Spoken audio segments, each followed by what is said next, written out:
봅시다. 호세아 9장.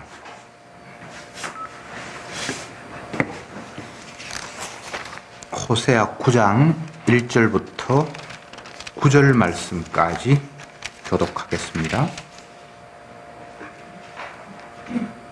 이스라엘아, 너는 이방 사람처럼 기뻐 뛰놀지 말라. 네가 행음하여 네 하나님을 떠나고 각 타작마당에서 음행의 값을 좋아하였느니라.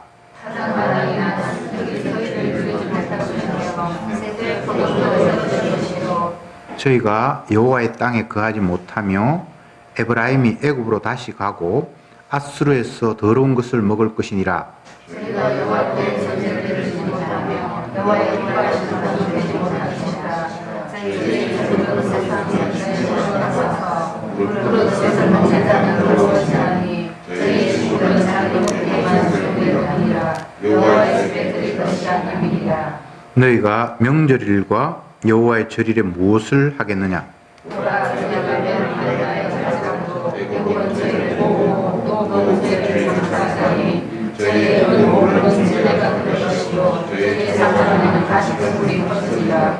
형벌의 날이 이르렀고 보응의 날이 임한 것을 이스라엘이 알지라. 선지자가 어리석었고 신에 감동하는 자가 미쳤나니 이는 네 죄악이 많고 네 원한이 크민이라.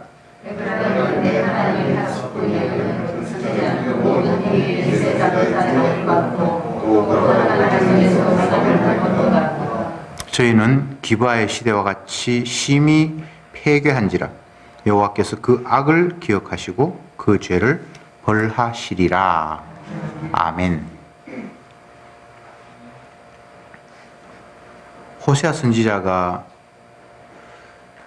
이스라엘 백성들을 향해서 내뱉는 말씀의 핵심을 한마디로 말하라고 하면 너희는 음행했다라는 것으로 표현할 수 있습니다. 음행을 여러 가지로 이해할 수 있지만 사랑해야 될 대상인 신랑 되시는 예수님, 구약에는 하나님을 사랑하지 못하고 세상을 향해서 나아갔다. 그것을 음행이다 라고 표현을 합니다. 호세아 선지자뿐만 아니죠. 이사야도 마찬가지고 에레미야도 마찬가지고 표현이 호세아는 음행이라고 표현했을 뿐 다른 선지자도 사실은 마찬가지입니다. 우상을 섬겼다라는 말을 해도 역시나 그것이 음행이죠. 예. 어쨌건 호세아는 음행이라는 말로 이스라엘 백성들을 공격하고 그들의 죄를 지적하고 있습니다. 1절에 이스라엘아, 너는 이방 사람처럼 기뻐 뛰놀지 말라. 이렇게 말씀이 시작이 되고 있습니다. 이스라엘은 왜 이방 사람처럼 하면 안 됩니까? 기뻐 뛰노는 게 뭐가 문제입니까? 여기서 우리가 중요한 것을 캐치해야 될 것이 이스라엘과 이방은 다른 족속이에요. 그래서 이방인을 쫓아가지 말라는 거예요. 이스라엘이 기뻐 뛰놀 수 있어요. 근데 이방인처럼 그런 목적과 그런 이유 때문에 기뻐 뛰놀면 안 돼요. 여기에서 기뻐 뛰노는데 그 기뻐 뛰노는 모습이 타작마당에서 음행의 값을 좋아했다. 이렇게 기록하고 있습니다. 어느 민족이든 곡식을 거두어 들이고 난 이후에 그 풍성한 곡식 때문에 신에 제사하고 감사하는 예식은 다 있어요.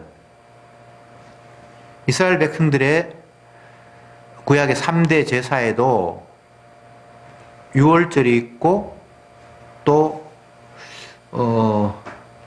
77절이 있고 초막절이 있는데 이 이제 3대 제사 가운데 보면 유월절은 애굽에서 탈출을 했던 그것을 기념하는 것이지만 77절과 초막절은 곡식과 연관이 있거든요. 그래서 이방 민족들이 곡식을 거두어 들여서 자기 신에게 뭐 뛰놀고 뭐 장사 이게 뭡니까 감사하면서 술도 마시고 또 음행도 행하고 하는데 이스라엘 백성들아 너희들은 이방인처럼 그렇게 뛰놀면은 안 된다라고 말씀을 하신 걸로 보면 이스라엘 백성들도 이방인처럼 그렇게 했다는 이야기잖아요. 술을 마시고 춤을 추고 음란 파티가 벌어지는 것이 다 이유가 있습니다. 무조건 그냥 좋아서 날뛰는 게 아니에요. 술을 마신다는 것도 그 곡식에 의해서 만들어진 결과물이고요. 음란의 파티를 하는 것은 젊은 남녀들이 성관계를 함으로 말미암아 뭔가 자녀를 생산하는데 그 곡식이 더 많이 풍성해지기를 원하는 모습 속에서 그 음행이 치러졌고요. 하나하나 그들의 치르는 행사가 의미가 다 있었어요. 그냥 뭐 우리가 단순히 생각하면 뭐 그런 짓을 왜 했냐라고 비난할지 모르지만 그들은 나름대로 그 예식 나름 하나하나에 다 의미가 있어요. 더욱더 풍성한 곡식을 신이 우리에게 내려주셨으면 하는 그런 기대와 바람, 그것들이 추수할 때에 곡식을 거둘 때에 타작마당에서 벌어지는 일이었습니다. 그런데 하나님은 이스라엘 백성들을 향해서 너희는 이방인처럼 그렇게 하지 말라.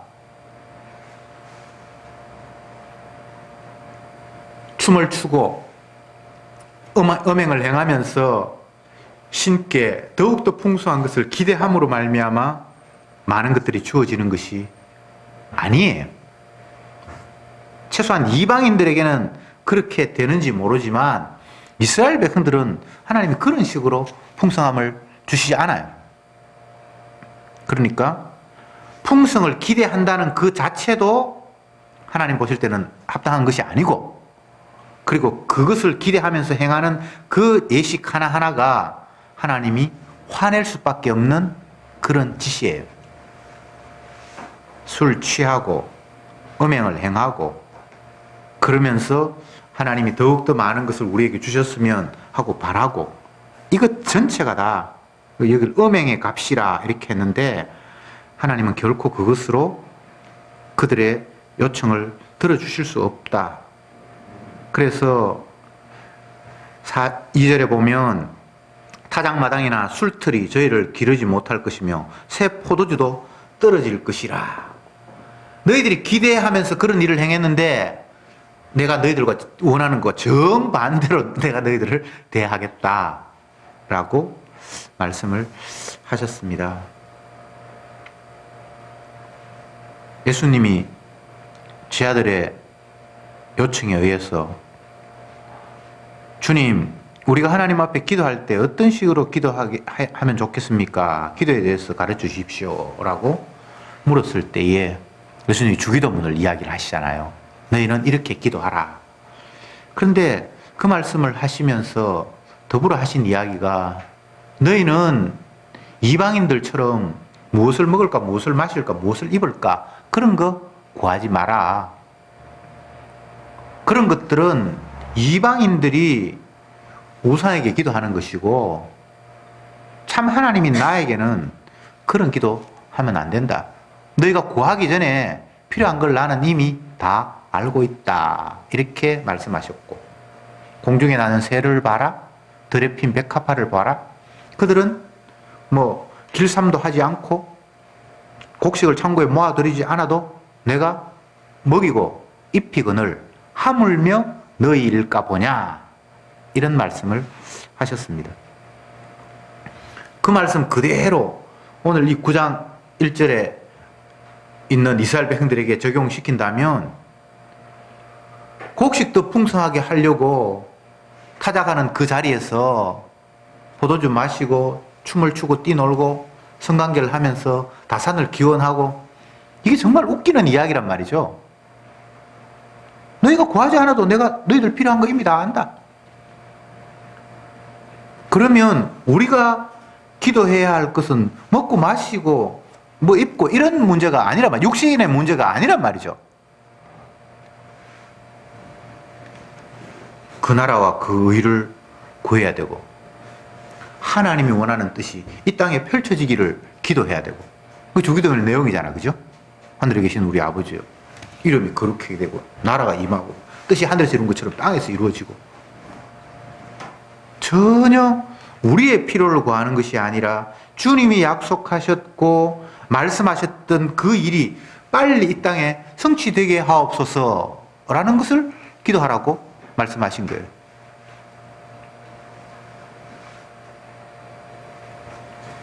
고대 이스라엘부터 오늘날 기독교인이라고 하는 사람들의 기도의 내용들을 뜯어보면 이방인들이 타작마당에서 음행을 행하면서 신에게 기도했던 그 범위를 단 한치도 벗어나는 게 아니에요. 여러분들도 한번 생각해 보세요.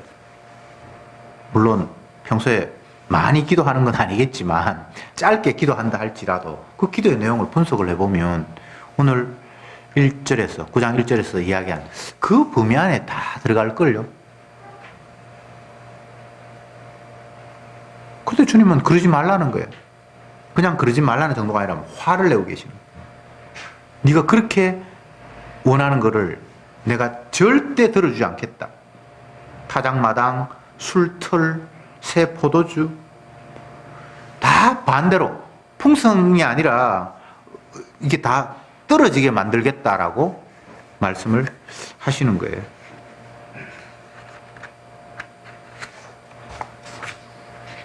에덴 동산에서 처음 사람들이 살 때의 상황을 한번 유추해 봅시다.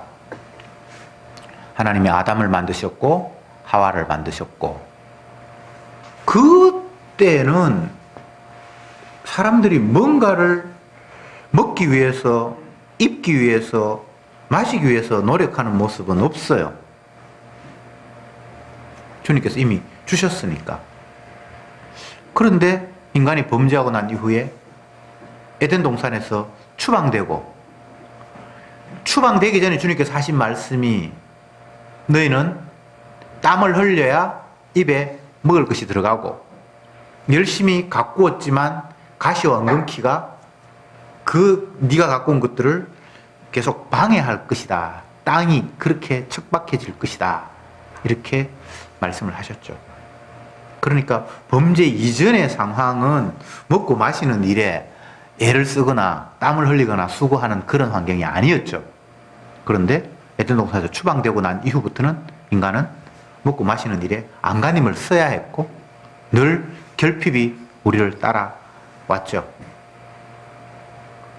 그러면 이런 생각이 가능하겠죠. 우리가 사는 환경은 에덴 동산이 아니니까 당연히 먹고 마시는 일에 힘쓰고 애써야죠. 그럴 수밖에 없는 환경이니까 이렇게 우리는 반문할 수 있죠. 그런데 성경을 보면 예수님께서 말씀하셨지만 무엇을 먹을까 무엇을 입을까 그런 거 염려하지 말래요. 모자라는 것도 맞고 이마에 땀이 흘러야 겨우 입에 들어가는 것도 맞고 열심히 우리는 갖고 왔는데 가시와 엉겅퀴가 나서 방해하는 것도 맞는데 그럼에도 불구하고 먹는 거 입는 걸 걱정하지 말래요. 걱정이 되는데요 뭐. 그래서 우리는 죄인이라는 사실을 또 확인하게 되는 거예요. 주님은 걱정하지 말라고 했는데 공중의 새도 먹고 들의 백합도 다 입히고 하는데 하물며 너희일까 보냐. 주님이 알아서 먹이기도 하고 입히기도 하겠다고 약속을 하셨음에도 불구하고 우리는 또 염려하고 걱정하는 거예요. 이스라엘이 이방인의 풍습을 배워서 타작마당에서 술 마시고 뛰놀면서 음행을 행하고 그냥 자기 좋으라고 한 것 같은데 그렇진 않아요. 나름대로 그들은 뭔가 신에 대한 어떤 기대가 있고 그렇단 말이죠. 근데 주님은 너무 화가 난다는 거예요.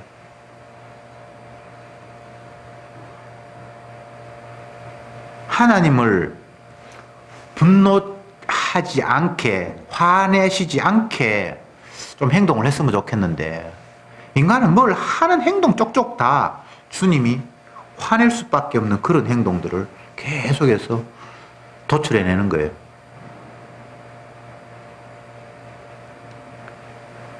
세례 요한이 예수님이 공생에 등장하기 전에 6개월 먼저 출몰을 했어. 그가 이스라엘 백성들 향해서 막 쏟아내는 이야기가 복음이죠. 광야 외치는 자의 소리. 그 내용들을 보면 그들이 하는 행동 하나하나에 다 시비를 걸어요. 어떤 특정한 행동들에 대해서 이거 잘못이야 라고 이야기하는 것이 아니라 너희들은 독사의 새끼들이다. 너 애비는 마귀다. 뭐 어떤 특정한 행동에 대해서 잘못했다라고 이야기를 하면 한번 생각해보고 고치든지 할 텐데 뭐 그들 전체 다를 싸그리 다 마귀 새끼라고 공격을 해대니 공격받는 사람 입장에서는 뭐 어떻게 할 수가 없는 거예요. 무엇을 잘못했다. 그걸 고치면 좋겠다. 이렇게 얘기를 하면 듣는 사람이 뭐 기분은 나쁠지라도 한번 생각해 볼 텐데 몽땅 다를 아예 부정해버리고 이스라엘 백성인데 자기들은 아브라함의 후손이고 모세 율법 올 때부터 지켰는데 너희들은 마귀 새끼라고 얘기를 해버렸을 때 도대체 그들은 어떤 식으로 반응을 해야 할지 참으로 난감한 거예요. 세례 요한이 결국은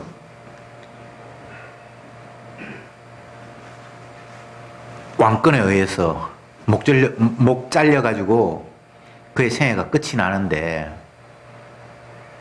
그 세례 요한을 목을 자르는 그 왕의 마음이 왕에게만 주어진 마음이 아니라 온 백성이 그를 목 잘라 죽이고 싶었을 거예요.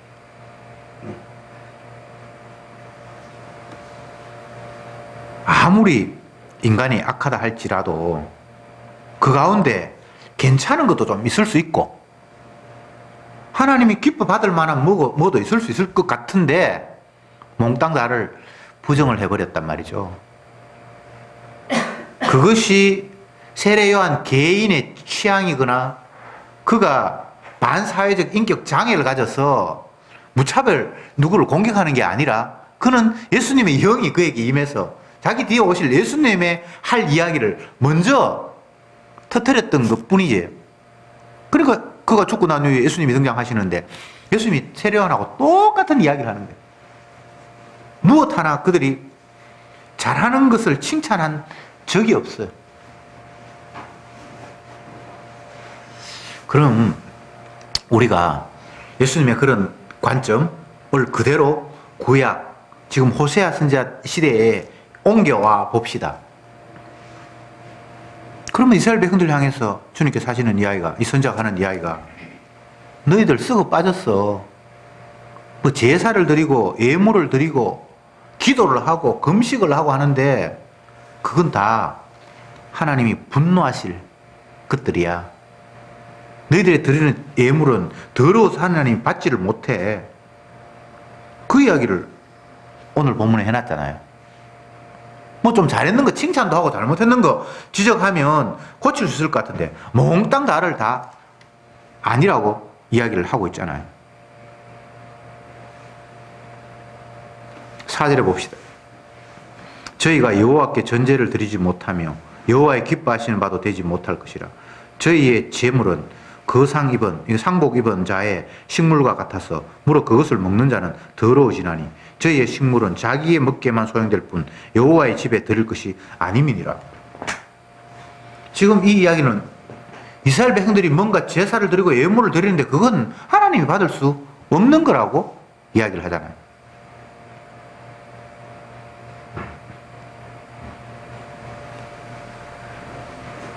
이스라엘 백성들은 그래도 하나님 앞에 제사 드릴 때는 나름대로 정성을 쏟았어요.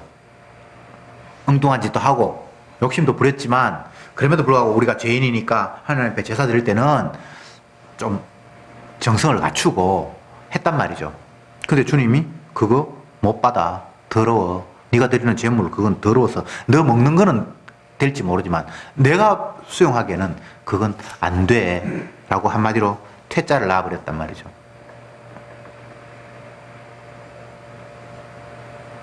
심지어는 7절에 봅시다. 형벌의 날이 이르렀고 보응의 날이 임한 것을 이스라엘이 알지라. 선지자가 어리석었고 신에 감동하는 자가 미쳤나니 이는 네 죄가 악이 많고 네 원한이 큼이라. 여기 보면 선지자가 나오고 신의 감동을 받은 자가 나왔는데 이것이 어리석었고 미쳤다라고 이야기를 합니다. 선지자는 하나님의 사람이잖아요. 신의 감동을 받은 사람이라고 나왔으니까. 근데 그들을 향해서 어리석다, 미쳤다라고 주님이 평가를 하시는 거예요. 물론 이 선지자는 호세아 같은 그런 선지자는 아니에요. 이스라엘 백성들 가운데 나름대로 뭐 지도자가 있었고 제사장이 있었고 그들의 리더가 분명히 있었는데 하나님 보실 때 그들이 외치는 것은 다 어리석음이고 그들이 신의 감동을 받았다 하는데 미친 놈들이다 라고 주님이 평가를 했단 말이죠. 백성들을 리더하고 이끌어야 할 지도자 제사장이 미쳤고 어리석으면 이건 방법이 없는 거예요. 우리는 이런 본문을 보면서 거짓 선지자니까 그렇겠죠. 참 선지자 호세아 같은 사람은 아니잖아요 라고 반문을 할 수 있는데 호세아 같은 사람이 그 당시 이스라엘 백성들에게는 선지자로 인정도 못 받았어요. 성경에 기록되어 있으니까 우리는 이런 선지자가 있다고 생각하는데 그 당시의 선지자들은 다 미쳤고 어리석은 말을 하는 그런 사람들이 그냥 그들에게 선지자였지 이 호세아 같은 사람은 인정도 안 했어요. 그냥 지 혼자 떠드는 사람이에요. 우리 자꾸 착각을 하는데 이사야, 에레미야 이런 사람들이 성경에 장하게 백성들 향해서 뭔가를 외치니까 그들은 분명히 있었다라고 생각하는데 이스라엘 백성들에게는 그들이 있는 동 없는 동 하는 거예요. 왜? 다른 선지자와는 너무나 엉뚱한 이야기를 하니까. 다수의 선지자가 있는데 다수의 선지자는 다 이스라엘 백성들이 잘 된다 열심히 하나님 앞에 제사 드리면 주님이 복 받는다. 이방인이 우리나라를 집어삼킨다는 거는 그거는 하나님의 언약과 전혀 상관이 없는 거다라고 대부분의 선지자가 이야기를 하는데 이사야나 에레미야 오늘 본문에 나타난 호세아 같은 사람은 정반대로 이야기하잖아요. 그러니까 이런 사람들의 존재는 이스라엘 백성들에게는 있는 동 없는 동 하는 그냥 별다르게 미친 소리 하는 한 사람으로 취급을 받았다라고 이렇게 이해하면 정확해요. 이런 선지자가 있잖아. 자꾸 이렇게 이야기하지 말고 이런 선지자 이스라엘 백성들이 거의 없었어요. 그러니까 그들에게 선지자는 그들에게 신을 감동을 받았다라고 하나님 뜻이라고 이야기하는 사람들은 다 어리석고 미친 놈들이에요. 이런 상황이 되어버렸으면 진짜 이스라엘 백성들에게는 좌절이에요. 백성들이 어리석어서 잘못했다라고 이야기하면 대제사장이나 선지자들은 그러면 좀 낫겠지. 희망이 있는데 그들을 향해서 하나님 뜻이라고 신의 감동을 받았다고 이야기하는 그 사람들이 미쳤고 썩어 빠져버렸다면 그럼 백성들은 어떡합니까? 이것 자체가 이스라엘의 전적 부정이에요. 예수님이 오셨을 때 이 어두운 새끼들아 독사의 새끼들아 라고 하는 말하고 똑같은 그런 상황이에요. 이게 죄인들을 향한 주님의 규정입니다. 규정. 저와 여러분들은 어느 한 군데 쓸만하거나 하나님이 인정할 만한 구석이 아무것도 없어요. 몽땅 다 썩었어. 사회 전체 구성원으로 이야기하면 백성들이나 하층민들만 썩은 것이 아니라 지도자라고 하는 사람, 백성들을 이끄는 사람, 왕 모두 다 심지어는 하나님의 뜻을 받았다고 하는 이 본문에 보면 하나님의 신에 감동되다 하는 그 사람도 썩었어요. 그러면 그 집단 어떡할 건데요? 방법이 없어요. 오늘날 우리가 몸담고 있는 이 사회, 국가를 생각해 봅시다. 어떤 일부의 사람이 법을 어기고 난동을 부리고 전 남편을 살해하고 뭐 그러면 그 일부의 사람을 통제하면 괜찮아요. 그런데 모든 사람들이 다 그 짓을 한다. 판결을 해야 될 판사도 또 대통령도 모두가 다 그 짓을 한다면 그건 더 이상 어떻게 방법이 없는 거잖아요. 주님이 세상을 평가할 때의 평가가 이런 거예요. 총체적 난국이. 뿌리부터 썩어버렸어. 어떤 열매는 튼실하고 어떤 열매는 조금 벌레가 먹었으니까 벌레 먹은 거는 뭐 그 부분 도려내고 먹든지 아니면 아예 잘라버리든지 그리고 나머지 실한 거 그거 먹고 팔고 하면 되겠다라는 것이 우리의 생각인데 주님은 뿌리부터 다 썩었다라고 평가를 하고 계신단 말이죠. 9절에는 이런 말씀이 있습니다. 저희는 기브아의 시대와 같이 심히 폐괴한지라. 기브아의 시대, 이건 어떤 의미인가 하면 사사기에 보면 이 이야기가 기브아라는 이야기가 나오는데 기브아는 지명 이름입니다. 레위인이 첩을 거느렸어요. 근데 이 첩이 무슨 이유 때문인지 친정으로 도망을 가버렸어요.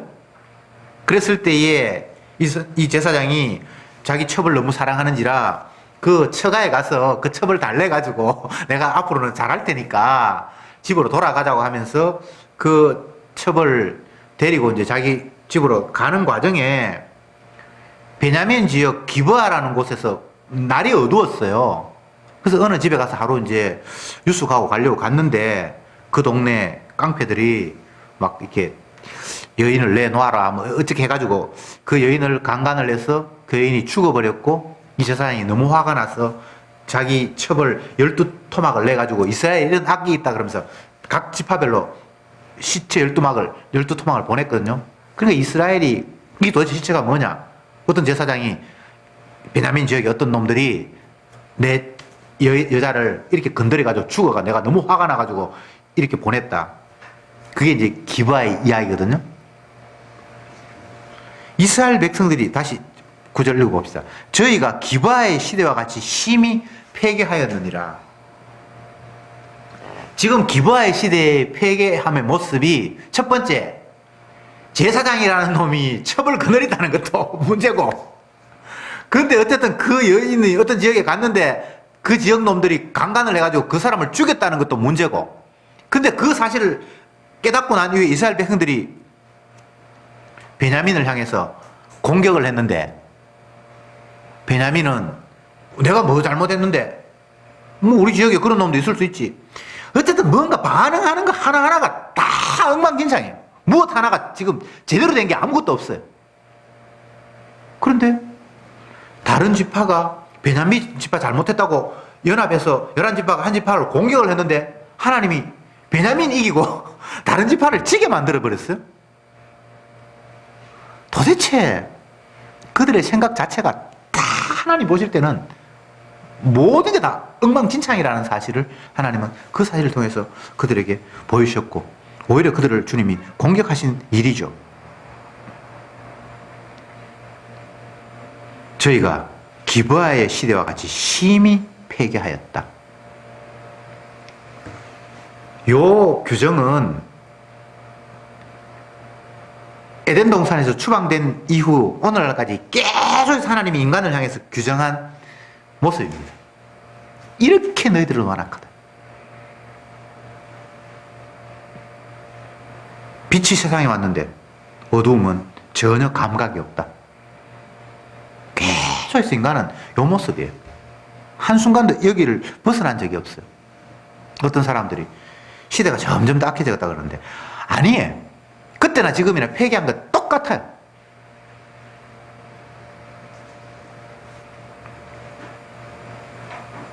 에덴 동산에서 추방되고 난 이후에 첫 번째 벌어지는 일이 형 가인이 아벨을 죽이는 일이에요. 그때부터 기브아 시대에 이렇게 폐기했다는 것하고 오늘날 지금 이 시대하고 하나도 달라진 게 없어요. 다시 말씀드리지만 선악과를 따먹고 난 이후부터 에덴 동산에 추방된 인간은 전적으로 가능성이 없는 이런 삶을 계속해서 토해낼 수밖에 없다는 사실을 주님은 계시의 말씀을 통해서 우리에게 끝없이 쏟아내고 있습니다. 호시아 시대는 호시아 선지자를 통해서, 예수님 때는 세례 요한, 또 사도들을 통해서 계속해서 오늘날 이 시대에 또 복음 전하는 사람들을 통해서 이렇다. 너희들의 모습은 이렇다. 단 한순간도 여기서 벗어난 적이 없다라고 거듭거듭 말씀하시는 거죠. 여러분은 어떻게 이해합니까? 이 시대를, 아니면 여러분의 삶을, 여러분의 마음 상태를 어떻게 이해합니까? 기브아의 시대와 같이 심히 폐기한 거예요. 하나님 보실 때 도저히 이건 용납할 수 없는 거예요. 이스라엘아, 너희 이방 사람처럼 기뻐 뛰놀지 말라. 근데 우리는 이방 사람처럼 그냥 그렇게 살고 싶은 거예요.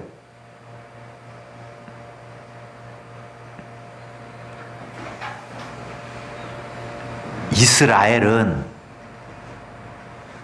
이방 나라와 다르다는 사실을 주님이 보여주시려고 그들을 구별해서 세운 자예요. 하나님이 성도를 부르신 이유는 불신자들과는 너희들은 달라라는 걸 보여주기 위해서 성도를 성도로 삼았어요. 그런데 이스라엘이 성도가 그 무리와 똑같아지려고 하는 거예요. 그러니까 주님은 그걸 용납할 수가 없는 거예요. 뭐 사람들 밥 먹고 사는 거 똑같지, 뭐 예수 믿는 사람이나 안 믿는 사람이나 다 똑같지. 뭐 이스라엘이라고 해서 그들이 추수 때 곡식 얻어서 살고 뭐 포도주로 또 뭐 술을 담그고 뭐 그렇게 살지 뭐 별다른 삶이 있어? 그러니까 그들이 풍년제를 지내고 풍어제를 지내고 그들은 엉터리 없는 자기 신에게 기도하지만 이스라엘은 하나님께 기도하는 게 뭐가 문제야? 근데 주님은 이방인들이 먹고 살려고 곡식을 구하는 그런 마음 자체가 이스라엘에게는 있으면 안 된다고 지금 말씀하고 있는 거예요. 곡식 때문에 사는 게 아니에요. 이방인들은 곡식 때문에 사는 줄 알고 있죠. 먹을 거 마실 거 있어야지 자기가 사는 줄 알고 있죠. 근데 성도는 먹고 마시는 거로 사는 게 아니라고 주님은 말씀하고 계시는데 우리는 아닙니다 주님, 먹고 마셔야 삽니다 라고 나오고 있는 게 오늘 본문에 나타난 이스라엘의 모습인 거예요. 제가 여러분께 묻겠습니다. 하나님께서 이스라엘 백성들에게 무엇을 먹으며 무엇을 마시며 무엇을 입을까 그런 거 염려하지 말라고 말씀을 하셨고, 공중의 새도 들의 백합도 그런 거 염려 안 해도 다 하나님이 먹이고 입히신다 라고 말씀하셨습니다. 그러면 성도가 이 땅에서 굶는 일이 없을까요? 헐벗는 일이 없을까요? 얼마든지 있어요. 새도 눈이 많이 내리는 겨울철에는 곡식들을 잘 발견하지 못해서 많이 굶어 죽어요. 사자도 굶어 죽어요. 주님이 먹이시고 입히신다고 했는데 먹이고 입히시죠. 그러면 굶어 죽으면 안 된다라고 우리는 생각을 하잖아요. 아니에요. 입힐 때 입히고 먹일 때 먹이고 또 안 먹일 때는 그냥 그렇게 가도록 주님이 하시는 거예요. 제가 여러 번 설교 시간에 말씀드렸습니다만 못 먹어서 안 먹어서 죽는 경우는 없어요. 때가 되어서 하나님이 그의 생명을 거두어 가시는 거예요. 근데 우리는 그렇게 생각하지 않고 못 먹으면 죽는다고 생각하는 거예요. 그런 게 아닙니다. 주님께서 말씀하신 것들을 종합해 보면 먹는 거 입는 거 내가 알아서 제공한다. 새도 덜풀도 내가 다 알아서 하는데 너희들을 내가 무관심하게 내버려두지 않는다라고 주님께서 말씀하셨으면 그게 사실이에요. 아이고 이제 뭐 내가 나이도 다 됐고 정년이 다 됐어. 퇴직을 하면 내가 그동안 모아놓은 것도 아무것도 없는데 어떻게 살지? 우리는 계속해서 먹을 것이 있어야 산다라는 전혀 하나님의 약속과는 다른 생각을 계속해서 주입하고 있는 거예요. 새는 그런 생각 안 하는데, 사자도 그런 생각 안 하는데, 먹을 것이 없어서 죽은 것이 아니고 주님이 그 생명을 이제 데려갈 때가 되어서 데려간 거예요. 그게 성경의 약속이잖아요. 그리고 죽는 것을 왜 피해야 할 일입니까? 거부해야 할 일입니까? 그게 또 잘못된 거예요. 그냥 하나님께서 너희는 반드시 죽는다 라고 말씀하시기 때문에 그것을 거부할 이유가 하나도 없어요. 내가 스스로 죽음을 뭐 맞이하거나 어떻게 할 수는 없지만 죽는 게 지극히 당연한데 한 번 죽는 것은 하나님이 정하신 바요. 그렇게 말씀하셨잖아요. 근데 그걸 자꾸 멀리하고 거부하고 그것이 마치 안 좋은 것인 것처럼 자꾸 인식하고 있어요. 그것 자체가 다 주님의 뜻을 거스르는 마귀의 게임에 넘어가서 계속 엉뚱한 생각을 쏟아내는 거예요. 이제 말씀을 마치겠습니다. 이스라엘은 이방 나라하고 다릅니다. 성도는 세상 사람들하고 달라요. 그래서 그들 흉내내거나 그들의 가치관을 따라가면 안 돼요.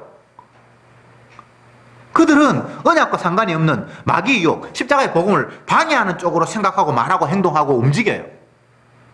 그게 타작마당에서 더욱더 풍성한 곡식을 기원하면서 뛰고 놀고 춤추고 음행하는 그런 삶이에요. 근데 성도는 그런 식으로 사는 자가 아니잖아요.